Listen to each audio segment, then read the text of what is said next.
si Ate Daniela po, di naman po. Minsan. Lalo na nung nagdo-programa pa ako sa radyo, nung nasa radio pa pag may nagtawag na iba, kaya pag may binasa akong message na Aray ko. Magandang araw sa lahat. Siyempre, Kuya Barbero TV muli na nagbabalik sa inyo. Welcome back to my YouTube channel. Siyempre, bago tayo mag-reaction, gusto muna natin na pasalamatan lahat ng sumusuporta kay Kuya Barbero TV. At ganun din po, pasalamatan natin Kalinga Prab, Kuya Bal Santos Matubang, at lahat ng bumubuo sa charity work sa buong Pilipinas. Lahat po ng tumutulong ay gusto nating pasalamatan. Kaya sa video ito, meron tayong dalawang pag-uusapan na love team. Ito yung Mi Chris at yung Franjoy. Doon sa Mi Chris, doon tayo magsisimula at isusunod natin syempre yung mga taga Franjoy. So, yun nga guys, bago ko simulan ito, gusto ko muna nasabihin na suportahan po natin yung YouTube channel ni Kalinga Prab, yung kanyang YouTube channel na tatlo, yung Kalinga Prab, yung main channel niya, tapos yung kanyang personal channel ay yung Rab Matubang at yung Kalingap Tahanan. Kung saan napapanood natin yung mga ilan sa mga hindi natin napapanood doon sa ibang channel ni Kalinga Prab, doon sa Kalingap Tahanan. At syempre, batiin din natin lahat ng bumubuo o ng cast ng Team Kalingap. At ganoon din sa pagdidirect ni Kalinga Prab doon sa kanyang mga love team. So simulan natin sa usapan mula sa Mi Chris. Kamusta na nga ba at ano na nga ba yung update ngayon sa Mi Chris? Yun nga, base sa binanggit ni Kuya Jen sa atin kahapon na kaibigan naman ni Kalinga Prab at alam naman natin na legit at hindi yung magsisinungaling si Kuya Jens. Kilalang kilala natin yan si Kuya Jens na matalik na kaibigan yan ni Kalinga Prab, no? So yun, binanggit nga ni Kuya Jens na nagkaroon na nga ng meeting ang Team Kalingap cast at cast ng Mi Chris sa pamumuno ni Kalinga Prab at dahil sa suporta ni Kuya Val kaya nabuo ulit o matutuloy ulit yung Mi Chris, no? Siyempre, pasalamatan natin kung wala, siyempre, ang support ni Kuya Val, siyempre, hindi agad-agad matutuloy ang Mi Chris, Pero dahil si Kuya Val ay nagpursige rin at nakipag-coordinate, nakipagtulungan sa kanyang anak si Kalinga Prab. So, ito na nga, mas napadali yung pagbabalik ng Mi Chris. So, ano na nga ba yung update sa Mi Chris ngayon? Ganap na nga na isang love team ang Mi Chris at hindi na tandem. Bakit naging love team ang Mi Chris? Siyempre, yun nga, dahil nga sa ang pelikulang ito ay binubuo na ng maraming mga cast, maraming mga kasama dun sa pelikula. At syempre, mas pinapaganda ito ni Kalinga Prab, mas ginagawang mala-indie films yung pagkagawa ng pelikula. Dahil alam naman natin, pwede rin itong pumutok sa takilya o pwede rin itong magamit sa mga local films, itong mga ganitong mga pelikula na ginagawa ni Kalinga Prab. So, yun nga, mas nag-upgrade ang Mi Chris tandem into love team at dahil nga ito sa nabubuong relasyon ng dalawa ni Mikoy at ni Krista. So hindi naman natin sinasabi na sila na talaga pero syempre ang relationship ay nagbi-build paunti-unti. Hindi naman yan yung sila na kaagad. Ibig sabihin, yan ay para bang hagdan na paunti-unti mong ini-step o tinatapakan. So ganun yung nabubuong relationship pagdating sa kanila. At dun nga sa mga video na kumakalat, dun sa kasama ni Kuya Val, si Krista sa mga charity at sinama ko dun kay Kalinga Franz, na-interview nga ni Kalinga Franz itong si Krista kasama ng kanyang kaibigan at nabanggit nga ni Krista na syempre hindi naman daw siloso si Kalingap Mikoy. So ibig sabihin, merong gustong ipahiwatig si Krista na anong points para sabihin yung isang bagay na yon. So ibig sabihin, merong mas malalim na dahilan yung kung bakit niya sinasabi yon. At dun sa live naman ni Kalingap Mikoy, dun sa Velvet Box, binanggit naman niya dun na may taong nag-aalala sa kanya. Kaya hindi na siya pwedeng umuwi ng mas madaling araw kahit trabaho yung ginagawa niya. Actually, yung Velvet Box na ginagawa nila, trabaho yon kasi commission yon. No? Pwede kang kumita ng malaki dahil sa pagla-live selling, dahil sa mga bumibili at sumusuporta sa kanya. Pero binanggit din niya doon na may nag-aalala na nga kasi nga baka naman talaga gabihin. So, hindi naman niya sinabi kung sino. Pero maliwanag lang sa sikat ng araw na kung susumahin natin yung usapan ni Krista at ni Mikoy sa iba't ibang mga channel no, napapanood natin mula kay Kuya Val at sa video ni Kalingap Mikoy. So, merong makapahiwatig tayo. Meron tayong hint na nakukuha doon sa status ng dalawa. At doon nga sa napagkwentuhan din namin ni Kuya Jens, hindi na lang natin na video. So, merong ngang malalim na meron ngang malalim na dahilan kung bakit ginawang love team ang ang dating tandem na ito. Dating musical, nag-upgrade, naging love team. Meron daw malalim na dahilan, sabi ni Kuya Jens. At hindi na inalam ni Kuya Jens kung ano iyon dahil nga syempre personal na buhay nila yon. at hindi natin pwedeng saklawin yung kanilang mga privacy o yung kanilang mga sariling buhay. Pero maliwanag lang mga ka-team ni Chris, ito yung panahon na talagang merong pagbabago kapag nabalik na yung Mi Chris na pelikula. At kapag umere na ulit ito, yung part 21, so makikita natin yung changes kung ano yon. Doon sa mga cast, makikita natin kung sino na yung mga madadagdag, kung ano yung mababago, kung ano yung mga mangyayari. So hindi natin alam pare-parehas. Pero isa lang ang tiyak doon sa Mi Chris, merong magandang mangyayari sa Team Mi Chris. Base yan sa mga pahiwatig ni Mikoy at ni Krista at ganun din ng mga nasa Team Kalingap na nakakakwentuhan natin at nai-interview natin sa ating barbershop. So yun nga guys, dumako naman tayo dito sa pangalawang re-reactionan natin. Pinagsama natin kasi alam naman natin na wala namang problema na pagsamahin ang mga tandem or lab team gawa ng mga professional naman ang bawat supporters ng bawat isa. At nakikita naman natin na nagkakaisa yung mga may iba't ibang mga sinusuportahan. So makikita natin yan sa mga comment na hindi na sila yung kagaya nung dati na merong mga nambabash, Makikita natin na talagang ang mga taga ni Chris ay nare-respeto rin ang Franjoy at ganoon din naman yung mga taga Franjoy. Kaya sana magkaisa tayong lahat. Mag-focus lang tayo dun sa mga gusto nating suportahan, So isunod naman natin yung Franjoy. Ano na nga ba yung update dun sa Franjoy? Based sa mga interview at mga kwentuhan ng iba't ibang mga Team Kalingap na nakakakwentuhan natin dito sa Dahit Camarines Norte. So, mula kay Kuya Alvin Lester Magana ng ALM, na alam naman natin na sobrang malapit na kaibigan ito ni Franz. At isa si Kuya Alvin sa nakakaalam ng buhay ni Franz, kung ano yung ginagawa ngayon ni Franz, ano ba yung status ni Kuya Alvin, ni Franz. So yung binanggit nga ni Kuya Alvin noong mga nakaraan nang nakabisita siya dun sa aming barbershop na medyo may malalim din na status itong dalawang ito.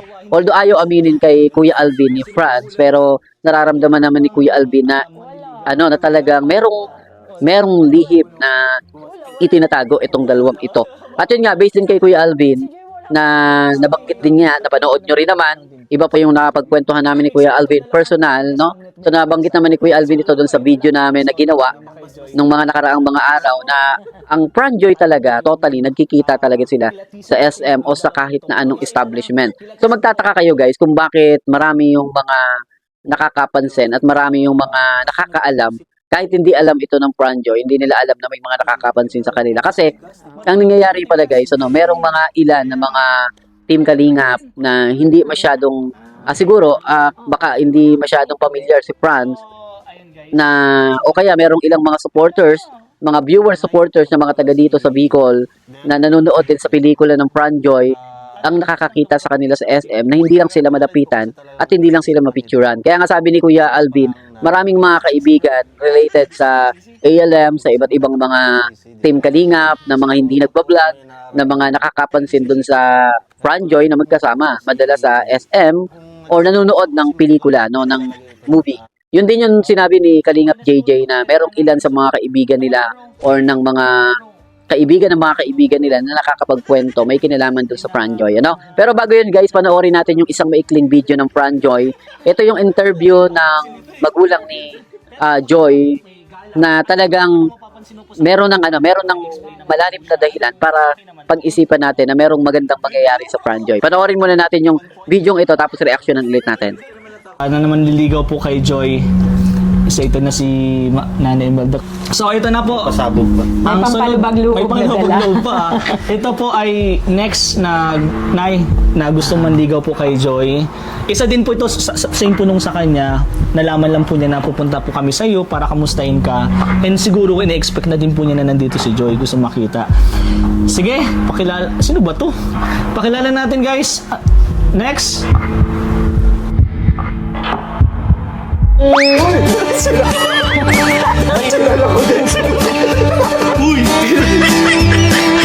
Ay, grabe naman nun. Oh, wait lang. Bakit may pabulaklak ka pa? Hi, nanay. Oh! Talo ka! Thank you. Parang galing yung kinananay. Galing yung kinananay. Galing pa to dun sa bahay namin. Okay. Galing pa to ng Pasko. Nakahanda ka sa lahat, nakaprepare ka.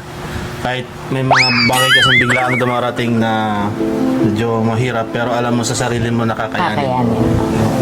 So yun po yung kung bakit naisip ko na ligawan si Joy kasi alam ko Nanay, ako pala si Beshi. Issue naman ay hindi kami nag-iintindi niyan basta masaya kami mag-iina pag magkakasama kami. Ayun, yun ang Magkasama mahalaga kami. doon. Yun ang mahalaga po talaga sa Pasko and then sa bagong taon po. Nag-uusap naman kami mag-ina. Yun ang hindi na namin inaan. Tama po. Kamusta po si Joy bilang isang anak? Di ba? Ay, okay naman. Okay naman po. Lagi naman bumisita wala naman po siyang dito. pagbabago simula't simula na hanggang ngayon. Yung talaga yung respeto niya bilang isang ina, hindi pa rin niya inaalis hanggang ngayon. At ganun din naman ako.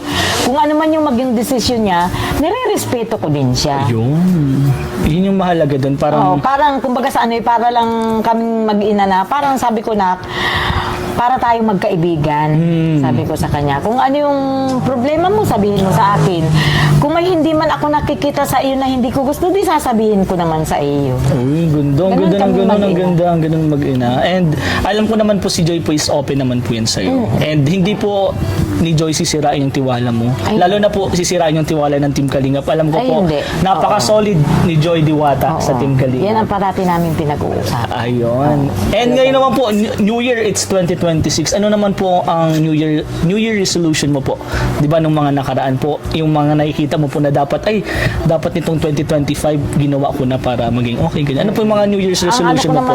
Wala akong ibang ano, basta yung mga anak ko, maayos ang kalagayan nila, yung ilayo sila sa mga karamdaman, at lalong-lalo naman na yung mga nagmamahal sa anak ko. Ayun. Sino may speaking of Ay, siyempre, ang kalingap. Ayun, tama. Ang kalingap. Una-una na sila. Kala ko may Una-una na sila Kuya Bal, si Kalingap Rap, Ate Edna, si Jack. I mean, may alam pa din po kami yung nagmamahal kay Joy. Pero, yun po, alam ko naman na, yun, si Kalinga Prab, di ba po? Kami, mga kuya po niya, nagmamahal. Nagmamahal kay Joy. Ay, kung ano naman, para sa akin naman, di mo pa ako diretsahin. Ay, sige po. Ang sa akin naman, kung bukod kay Kalinga Prab, kay Kuya Bal, kay Ate Edna, kay Ate Jack niya, kung may iba pang nagmamahal sa anak ko, Opo. wala man akong magagawa. Anak ko naman yung ano. Ay, ito na po, ito na. Oo. Hindi ikaw. Hindi. Siyempre, ano naman yun, sasabihin naman yun ni Joy, bali kung may nanliligaw man, subukan na natin kanina, kung may manliligaw man dyan, siyempre, kung sino ka man nang niligaw ka, duman ka muna sa amin. Ay, joke. alam mo ganyan mga gusto mong mabiyanan. Ganon. Ang bait, sobrang bait ni nanay. Kasi napaka-understandable niya. And yun nga sabi narinig na po natin, kung sino pa man yung nagmamahal kay Joy, nagpapasalamat si nanay. Basta wag niyo lang pong sasaktan si Joy. Kasi madami po kayong makakalaban. Ay, mga And yun naman, ano pa ba? Saka simula't simula naman talaga bang, pinagkakatiwala ko yun sa inyo. Yes, yun yung mahalaga po nun. And alam naman, Kay Kuya Rab niya. and alam naman po na hindi po parang walang gagawin po si Kalinga Prab na ikakasama ni Ay, Joy. oo. 'Di ba? Simula pa po, 'di ba? Hanggang ngayon. Hanggang ngayon. Kaya sobrang mahal po namin si Joy. Kaya don't worry po, hindi po namin papabayaan si Joy. So yun guys, napanood natin itong video mula sa Kalingap Tahanan, nakasama si Kalingap JJ at Kalingap Rain, ano? So sa video ito guys, direkta na nga na pinuntahan ni Kalingap JJ at ng ilan sa Team Kalingap itong si Nanay Imelda na magulang naman ni Joy. So makikita naman natin dito yung itsura, yung physical appearance ni Nanay Imelda na magulang ni Joy na maganda na, ano? Talagang maganda na si Nanay. Compared dun sa mga last 3 years na matagpuan itong si Nanay Imelda, medyo stress si Nanay Imelda. Pero ngayon, mapapansin natin, unang-una natin napansin yung itsura ni Nanay Imelda na malaki na yung pinagbago, malaki na yung na-improve sa kanyang physical appearance, sa kanyang muka. Ngayon ay nakikita natin, nakakapag-makeup na si Nanay Imelda at meron na ring lipstick. So patunay ito na, unang-una ko napansin, patunay ito na gumanda yung buhay ni Nanay Imelda at naging mas maayos yung kanilang pamumuhay mula nang matulungan syempre ni Kalinga Prab at ng Team Kalingap. Ano? So unang-una natin napansin agad yon sa video ito. At syempre, yung mga sagot ni Nanay Imelda ng tanungin ni Kalinga Rain at nila JJ, itong si Nanay Imelda na magulang ni Joy about sa manliligaw, kung si Joy ba ay tatanggap ng manliligaw. So mapapansin naman natin yung sagot ni Nanay Imelda. As long as masaya si Joy at kumbaga, may respeto sa magulang, may respeto kay Nanay Imelda, may respeto kay Joy, is tinatanggap naman ito, ika nga sabi ni Nanay Imelda, at wala namang problema. At mas tiwala si Nanay Imelda sa step na ginagawa ng Team Kalingap. Yun yung napansin natin doon, ano.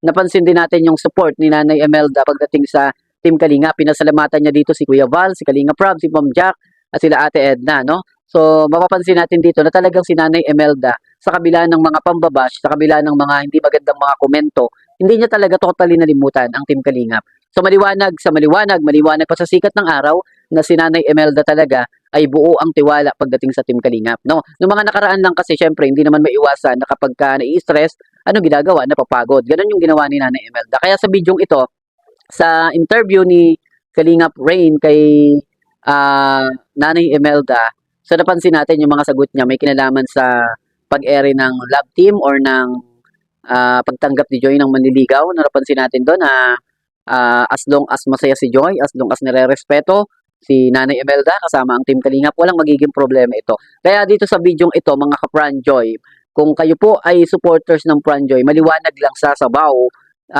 maliwanag lang sa sabaw at sa sikat ng araw na talagang tuloy na ang Pran Joy. Kasi nga si Nanay Imelda na nga mismo yung nagsabi na wala namang problema sa kanya na may manligaw kay Joy.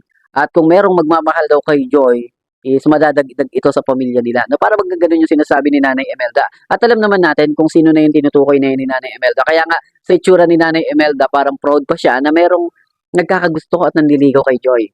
So, alam naman natin na wala nang iba yan, kundi ang makisig at ang gwapo at ang mabait at humble na si Daddy Franz. Uy, grabe si Daddy Franz, ano. So, yun nga guys, ano, sa video ito, patunay lang na malapit ng umere ulit ang Pran Joy. Dahil nga sa ipinakitang clue at hint ni Nanay na talagang tanggap niya kung ano yung plan ni Kalingap Rob, kung ano yung gustong gawin ni Kalingap Rob. So, tanggap niya ito. Siyempre, pasalamatan natin si Kalingap Rob sa ganitong mga video, sa ganitong mga paggawa niya ng mga pelikula na nakikita naman natin na napupunta sa totohanan, kagaya ng kay Ruel at Rachel na ginawa rin ito ni Kalingap Rob. So, patunay lang ito na hindi tayo nabibigo bilang mga viewers na bawat pelikula na ginagawa ni Kalingap Rob ay merong katotohanan at nagiging makatotohanan kumbaga sa paglipas ng ilang mga panahon. So yun nga guys, ano, sa mga Pran Joy dyan, sana po ay mag-abang lang kayo, panoorin lang natin kung ano yung magiging desisyon pa ni Kalingap Rob at asahan natin na mas magiging maganda pa ang Pran Joy. So nakasupport si Kuya Barbero TV sa mga taga Pran Joy, ganun din po sa Team ni Chris at sa ibang mga love team po. So yun nga guys, no, pansamantala nating puputulin yung ating video sa ngayon kasi nakagawa naman tayo ng mga reaksyon sa ating mga sinusuportahan. Ang hiling lang ni Kuya Barbero TV, ano, isa sa pakiusap ni Kuya Barbero TV, no, ang isa po sa palagi kong sinasabi ay mag-respect po tayo, mag-iwan po tayo ng respeto sa bawat isa, sa comment section man or sa personal nating mga gagawin. Ano, halimbawa, meron tayong mga tawag dito, hindi nagustuhan, meron tayong mga bagay na hindi nagustuhan, alinman sa mga sinusuportahan natin, wag na lang po tayo maging negatibo, wag na lang po tayo magkomento ng hindi maganda. Palagi ko pong sinasabi ni Kuya Barbero TV na ipakita po natin yung respeto sa bawat isa, no, ano man yung sinusuportahan ng bawat isa sa atin, ano? So thank you so much guys. Napansin niyo ba yung ating microphone medyo malaki, no? Hindi ganoon kaganda yung ating microphone sa ngayon. Kaya pagpasensya nyo na si Kuya Barbero TV dahil minsan ay garalgal, may napansin tayo na medyo maingay daw. O dahil po yun sa ating ginagamit na mic dahil hindi naman ganoon ka-quality yung mic natin, ano? Kaya pagpasensyahan nyo na po si Kuya Barbero TV. So magpapasalamat muna ako sa lahat ng nanonood sa atin mula kay Kalingap Rob, sa kanyang pamilya, ganoon din po sa mga ka-Team ni Chris at sa Pran Joy at sa EDC, syempre isasama natin yan. Meron din po tayong nakaabang na upload sa EDC at higit sa lahat, meron din po tayong nakaabang na upload sa Jom Carl, no? Sa mga taga Jom Carl po, pwede nyo pong abangan yung magiging upload natin mula sa isa sa supporters ng Jom Carl. Meron po tayong nalaman at nakuhaan ng kahit papanong insight about sa Jom Carl. Ito, abangan nyo ito mga ka-Jom Carl. Isa ito sa matinik at mahusay na reaktor ng Jom Carl. Mai-interview natin siya one-on-one. Abangan nyo po yan kung sino po yan. Ano? So yun nga guys, maraming salamat sa lahat ng nanonood kay Kuya Barbero TV at huwag niyo pong kalimutan na pa-like and share and subscribe din po ng ating YouTube channel and bye-bye!